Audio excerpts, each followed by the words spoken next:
The moment you begin explaining yourself to a hostile audience, you have already accepted their authority to judge you.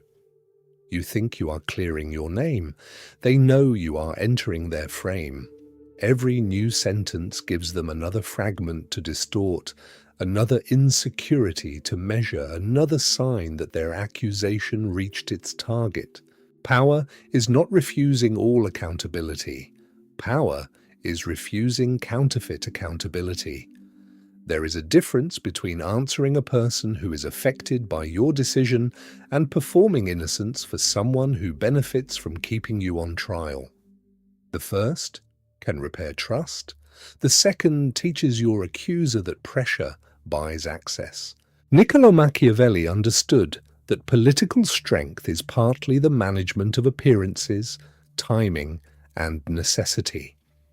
In The Prince, he repeatedly distinguishes what a ruler must actually do from what observers may demand that the ruler appear to do. He did not argue that truth is useless. He argued that survival depends on reading the real incentives inside a situation rather than surrendering to its moral costume. Modern research on negotiation, reinforcement, reputation, and social threat explains why overexplaining can become self-defeating. A defensive answer can accidentally reward provocation. Repeated reassurance can create more doubt instead of less. Silence can increase pressure when it is strategic, but silence can also become cowardice when you owe repair. The skill is not simply to speak less, it is to know when speech transfers power and when speech exercises it. Today, you will learn 8 principles for protecting your authority without becoming dishonest, evasive, or cruel. Once you understand the difference between explanation and submission, you will notice how often people demand the first while seeking the second. Before we begin, write this in the comments. I answer truth, not pressure. The first law you must understand is separate accountability from forced submission. The first question is never, should I explain? The first question is, who has earned an explanation, and what decision will that explanation inform? Accountability has a relationship to consequence. Submission has a relationship to dominance. Machiavelli's realism begins with necessity. A decision should answer the actual conditions of the state, not every rumor surrounding it. Your private life requires the same hierarchy. Answer the people and facts that carry real consequence. In March 1783, officers of the Continental Army gathered at Newburgh, New York, angry over unpaid wages and uncertain promises from Congress. Anonymous addresses encouraged the officers to consider more aggressive action. George Washington entered the meeting and appealed against military pressure on civilian government. Near the end, he reached for his spectacles and remarked that he had grown grey and nearly blind in service to his country. The gesture mattered because Washington was not begging the officers to approve his character. He was speaking to men whose decisions could alter the Republic. He acknowledged their suffering, defended a constitutional boundary, and directed the conflict toward lawful resolution. His explanation had a legitimate audience, a defined issue, and a purpose beyond self-protection. Most people explain according to the intensity of the accusation. The strategic person explains according to the legitimacy of the relationship. A loud stranger receives less access than a quiet partner who bears the consequences of your choice. Legitimate accountability reduces uncertainty by connecting reasons to shared standards. Forced submission does the opposite. It keeps the standard vague so that no answer can close the case. This resembles an impossible demand structure. The accused person must prove a negative, satisfy an undefined emotional condition, or confess to an intention they do not hold. Social threat intensifies the urge to comply. When reputation feels endangered, the mind searches for a sentence that will restore belonging. That urgency is precisely what a manipulative person can exploit. Your manager asks why a deadline slipped and the delay affected the team. You owe a clear account. What happened, what you controlled, what you failed to anticipate, and what will change. That is accountability. A coworker who was not involved says, "Everyone thinks you cannot handle pressure. You do not owe a tour of your insecurities. Ask whether there is a specific work issue they are responsible for raising. If not, return to your task." You have not avoided accountability. You have refused unauthorized prosecution. This is not permission to hide behind the language of power when you have caused harm. A sovereign person can apologize without collapsing. The distinction is simple. Honest accountability has an end point. Domination keeps moving it. Before speaking, identify the stakeholder, the standard, and the decision. Who is affected? What rule or promise applies? What will the explanation change? If you cannot answer those questions, delay your response. The delay gives reason time to replace panic. Now comes the second principle. Stop rewarding accusation with unlimited access. What receives a reward tends to return. If accusation consistently earns your time, vulnerability, and immediate attention, accusation becomes the fastest route to you. Most people believe a strong response will end the behavior. The strategic person asks whether the response is actually feeding it. They measure not only the content of their words, but the behavioral consequence of access. Behavioral psychology has long examined how consequences shape repeated behavior. A response does not have to be pleasant to function as reinforcement. Attention, emotional intensity, and proof of influence can all become rewards. This is why a provocateur may continue even after receiving an angry answer. The anger confirms access. Public figures learn this slowly and often painfully. Every denial can extend the life of a rumor by making it more visible. Political communication researchers sometimes describe a related problem as amplification. An attempt to refute a claim may introduce it to people who had never heard it. The lesson is not that falsehood should never be corrected. It is that correction must be designed rather than reflexive. Intermittent reinforcement is especially powerful. If you ignore 10 provocations but deliver an emotional essay after the 11th, the pattern can teach the other person to persist. The uncertainty of the reward increases, checking and escalation. The person learns that enough pressure may eventually open the door. Machiavelli observed that repeated concessions can invite further demands when they reveal fear rather than choice. A response should close a channel or clarify a condition, not advertise that pressure governs you. An ex-partner sends a vague message. "I guess I finally know what kind of person you are." You respond with 3 paragraphs. They ignore the substance and send another insult. The conversation has produced no clarity, but it has proven that ambiguity can summon you. A stronger response when a practical answer is required is one line. If there is a specific logistical issue, state it directly. Otherwise, I will not continue this exchange.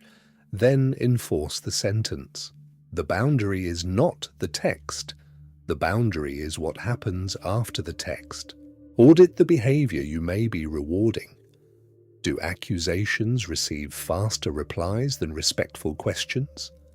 Do threats receive more detail than calm requests? Do vague attacks obtain emotional intimacy that honest conversation has not earned? Reverse the incentive structure. Do not weaponize silence to make someone anxious. That is manipulation. Strategic silence removes a reward from harmful conduct. Punitive silence withholds communication to control another person.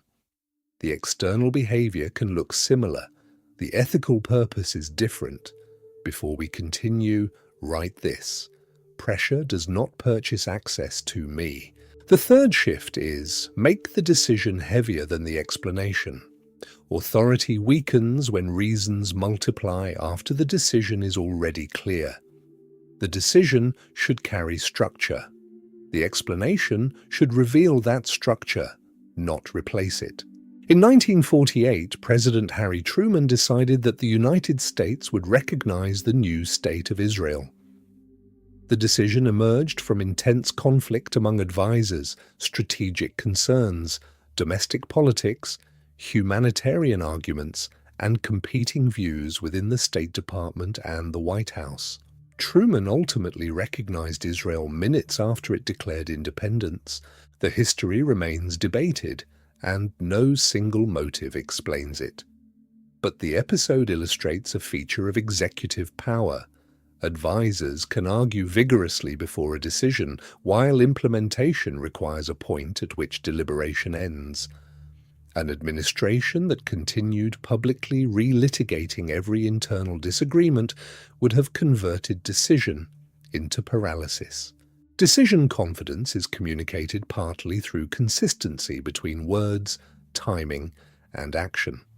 Excessive justification can signal that a boundary is negotiable even when the speaker insists it is not. Listeners often infer uncertainty from repeated reassurance because people usually do not keep proving what they experience as settled. A client repeatedly pays late. You say, "I understand things are difficult and I do not want to be unreasonable, and I hope you know I value our relationship, and maybe next time we could possibly." The message sounds compassionate, but the operational rule is invisible. Try this. Invoices are due within 15 days. Work pauses on overdue accounts and resumes when payment is received. I value the relationship, and this policy allows me to serve every client reliably. The reason is present. The structure is stronger. Most people announce a boundary and immediately bury it under apologies. The strategic person gives the relevant reason once, states the consequence, and allows behavior to make the sentence real. Machiavelli praised decisiveness when conditions demanded it, but he also warned that fortune changes. Make decisions firm enough to act and flexible enough to revise when evidence changes. Do not confuse stubbornness with power. Some decisions require consultation, explanation, and appeal. Institutions become dangerous when power cannot be questioned. Personal authority does not mean imitating an unaccountable ruler. It means preventing your legitimate decisions from dissolving into endless negotiation. Use a three-part decision statement: the rule, the reason, the consequence. Keep each part brief. Then stop adding emotional insurance. A clear decision can survive temporary disapproval. The fourth truth is harder to accept. Use records when emotion is being rewritten. When the dispute concerns what happened, memory and charisma are weak defenses. Documentation protects reality without requiring you to perform certainty. Human memory is reconstructive. People can remember the same conversation differently without deliberate deception.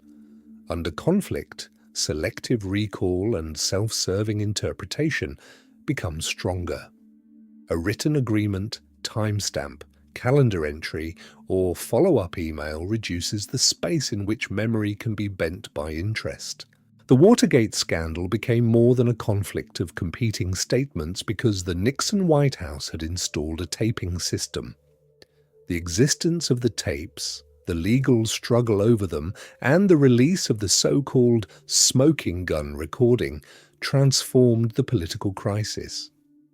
In United States versus Nixon, the Supreme Court rejected an absolute claim of presidential privilege and ordered the production of recordings relevant to the criminal process.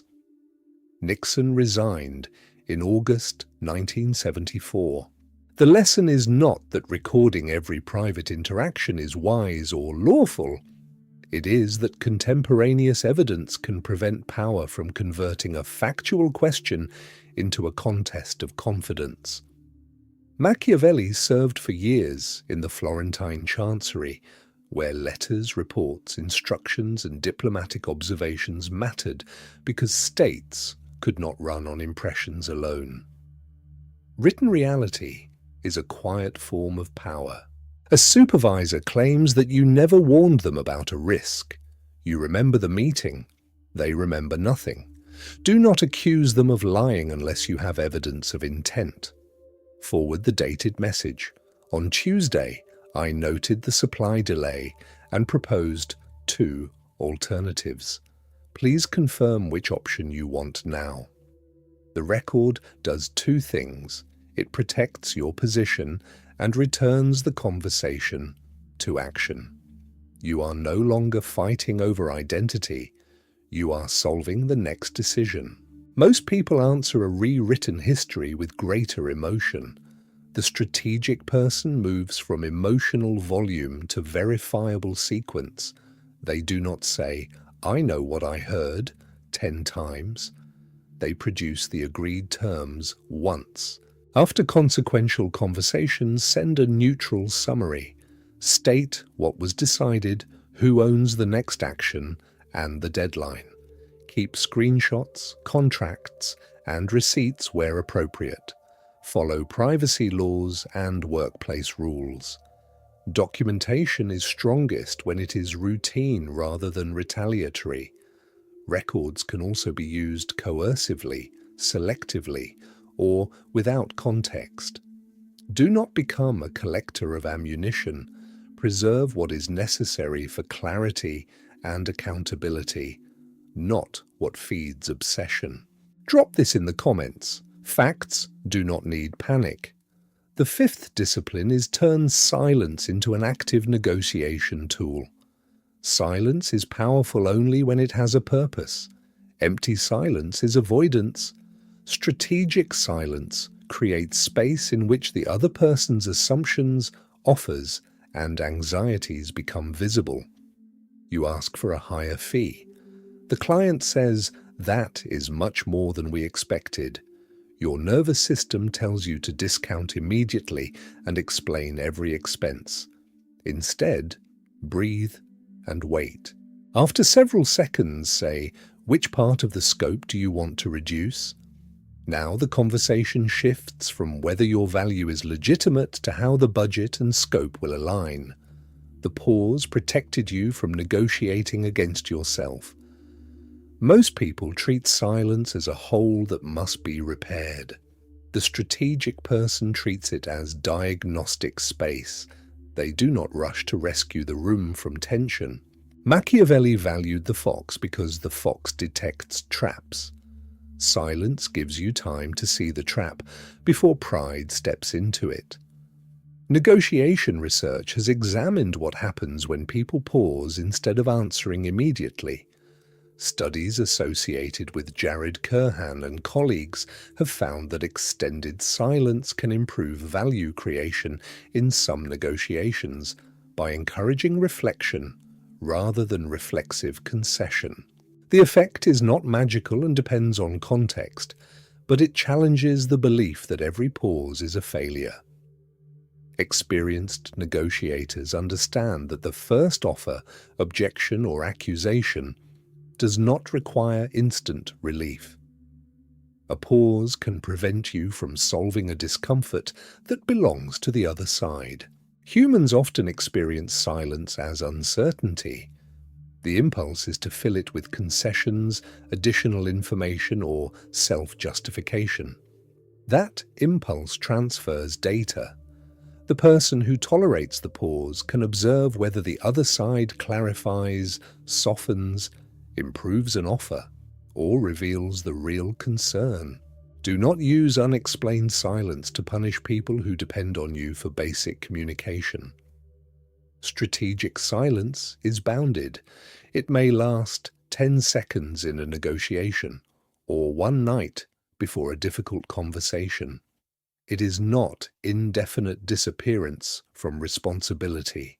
Practice a 3-breath rule before answering emotionally charged questions. In formal negotiation, take notes before speaking. In personal conflict, say, "I want to think before I respond." Silence becomes active when it is connected to observation and a next step. The 6th strategic rule is protect private reasons from public consumption. Not every true reason belongs to every audience. Transparency without boundaries can become operational self-sabotage. In The Prince, Machiavelli discusses the political importance of appearing consistent while adapting to changing necessity. The humane application is not to become deceptive. It is to stop treating total exposure as proof of virtue. Information asymmetry is often discussed in economics and strategy. In personal life, the principle is simpler. A person who knows every fear behind your decision can address the fear instead of the decision. A competitor who knows your timing can move first. A manipulator who knows what guilt controls you can shape the next demand. During the Second World War, the Allied deception plan, known as Operation Fortitude, helped persuade German leadership that the main invasion of Western Europe would occur at Pas-de-Calais rather than Normandy. The operation used controlled information, double agents, fictitious formations, and misleading signals. Its success depended on disciplined secrecy, combined with a believable alternative story. War deception cannot serve as a moral template for ordinary relationships, but it demonstrates a structural fact. Information changes behavior. Revealing intentions, capacities, and timing can alter the field before an action begins. Most people reveal private reasons to prove sincerity. The strategic person shares enough for legitimate coordination and keeps the rest inside an earned circle of trust. You decline a request because you are exhausted, financially strained, and afraid of disappointing your family. If you disclose every vulnerability to a relative who routinely pressures you, each reason becomes negotiable. They can say, "You are not really tired, the money is not that much, and family should matter more than fear." A complete boundary may be one sentence, "I will not be able to do that." With a trusted partner, you may explain the internal reasons. With a person who treats reasons as handles, the decision is enough. Sort information into 3 levels. Public information explains the basic decision. Private information belongs to trusted relationships. Strategic information concerns timing, leverage, and unfinished plans. Do not move information upward simply because someone demands it. Secrecy can hide abuse and destroy intimacy. The ethical standard is not conceal everything, it is share according to responsibility, consent, and trust. People affected by your actions deserve relevant truth. They do not automatically deserve every chamber of your mind. Write this now. My private reasons are earned. The 7th boundary is repair once instead of defending forever. A real error requires ownership. It does not require permanent self-prosecution. Repair has steps, evidence, and an end. Most people alternate between denial and endless apology. The strategic person names the harm, makes restitution where possible, changes the relevant behavior, and refuses to relive the trial as a condition of belonging. You forgot an important commitment? Say, "I failed to put it in my calendar, and that left you carrying the burden. I am sorry. I have added a shared reminder, and I will handle the next appointment. Then follow through. If the mistake is raised months later to win unrelated arguments, say, I accepted responsibility and changed the system. I will discuss any remaining impact, but I will not use that event as proof that my voice never counts again. Guilt can motivate repair when it focuses on a behavior. I did something wrong. Shame becomes more corrosive when it defines the entire self. I am irredeemably wrong. Manipulative dynamics often convert a specific offense into a permanent identity, because a permanently guilty person is easier to control. After the failed Bay of Pigs invasion in 1961, President John F. Kennedy publicly accepted responsibility. Privately, the administration examined how planning, intelligence, and group dynamics had failed. Kennedy later changed aspects of the decision process, encouraging more independent review during the Cuban Missile Crisis. Historians continue to debate how much those reforms explain the later outcome, but the contrast is instructive. Responsibility became useful when it changed the system. An apology without learning would have been theatre. Endless self-defense would have protected ego while preserving the conditions of failure. Machiavelli judged errors by their effects and by whether a leader could adapt. The useful response to failure is not a beautiful defense. It is a changed capacity. Use the repair sequence: fact, impact, responsibility, correction, verification. Avoid explanations that erase agency. Avoid promises without systems.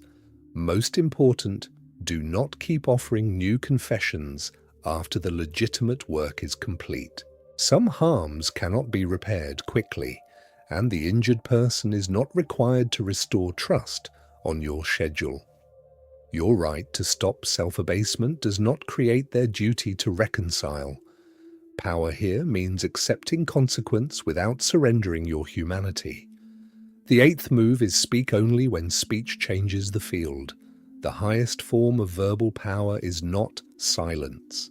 It is speech reserved for the moment when it can alter consequence. On June 9, 1954, during the televised Army McCarthy hearings, attorney Joseph Welch responded after Senator Joseph McCarthy attacked a young lawyer associated with Welch's firm. Welch asked, "Have you no sense of decency, sir, at long last?" The exchange did not single-handedly end McCarthy's influence, and the political decline had multiple causes. But the moment endured because it condensed a moral judgment that the audience was prepared to recognize. Welch did not answer every prior accusation with the same line. The power came from timing, context, and the disproportion between the attack and the target. Machiavelli's letters reveal a man who observed, waited, adapted, and then wrote with precision about the conditions of power. The final lesson is not never explain yourself. It is never explain yourself merely because pressure has ordered you to. A group repeatedly jokes at your expense. You laugh nervously, then explain privately to several people why it hurts. Nothing changes. At the next incident, say calmly, "That is the third time my personal life has been used as entertainment. Stop." Then return your attention to the work. The sentence works because it is factual, public enough to match the behavior, and connected to a boundary. You have not delivered a biography. You have changed the field. Messages gain force when they are distinctive. Repetition can produce familiarity, but constant self-defense produces noise. A concise statement delivered after a clear threshold has been crossed can organize the audience's perception. It names what many have sensed but not articulated. Most people speak to reduce their own anxiety. The strategic person speaks to create a specific external effect. Document a fact, protect a person, set a boundary, make a decision, or expose a contradiction. Do not turn every interaction into strategy. Love, friendship, and grief require uncalculated honesty. But even honesty benefits from timing. The point is not to become a machine. It is to stop giving panic control of your mouth. Before speaking, complete this sentence. After I say this, I want the following condition to be clearer. If you cannot name the condition, wait. Your words should do work. Drop this in the comments. I speak with purpose. There is one more discipline that prevents over-explanation. Decide in advance which categories of accusation you will never answer publicly. Rumors about private motives, provocations from anonymous accounts, insults disguised as questions, and demands for immediate emotional access should not be allowed to redesign your day. This pre-commitment matters because social threat is strongest before the rational mind has organized the event. A rule written in calm acts like a guard at the door. It does not decide the entire case. It prevents panic from granting entry. You should also learn the difference between clarification and repetition. Clarification changes form because the listener has identified a genuine obstacle. Repetition changes words while the obstacle remains undefined. When someone says they still do not understand, ask what specific part remains unclear. A sincere listener can usually point to a gap. A controlling listener often returns to the accusation. That is the moment to stop translating yourself into smaller and smaller pieces. Powerful communication is often boring by design. It repeats the same boundary without adding emotional material. The invoice remains due. The meeting remains scheduled. The insult remains unacceptable. The decision remains no. This consistency deprives manipulation of novelty. There is no fresh vulnerability to explore and no contradictory detail to exploit. The message becomes a wall because it does not keep changing shape. You now know the 8 principles that separate explanation from surrender. Identify legitimate accountability. Stop rewarding accusation. Make the decision heavier than the defense. Use records when reality is being rewritten. Turn silence into active space. Protect private reasons. Repair once. Speak when speech changes the field. You are not becoming evasive. You are becoming exact. You will still explain to the people who share consequences with you. You will still admit error. You will still answer difficult questions when the questions are real. What ends today is the belief that every demand deserves a hearing and every rumor deserves your nervous system. The next accusation will tempt you to move quickly. Your body will want to type, prove, confess, and correct. Do not obey the first wave. Ask who is asking, what standard applies, and what outcome your answer can create. If the answer is none, your silence may be the most truthful response available. Write this final affirmation in the comments. My words serve truth, not pressure. If this changed the way you understand power, like the video and subscribe. You do not lose power every time you explain. You lose it when you explain without purpose, without boundaries, and without choosing the court in which your words will be judged.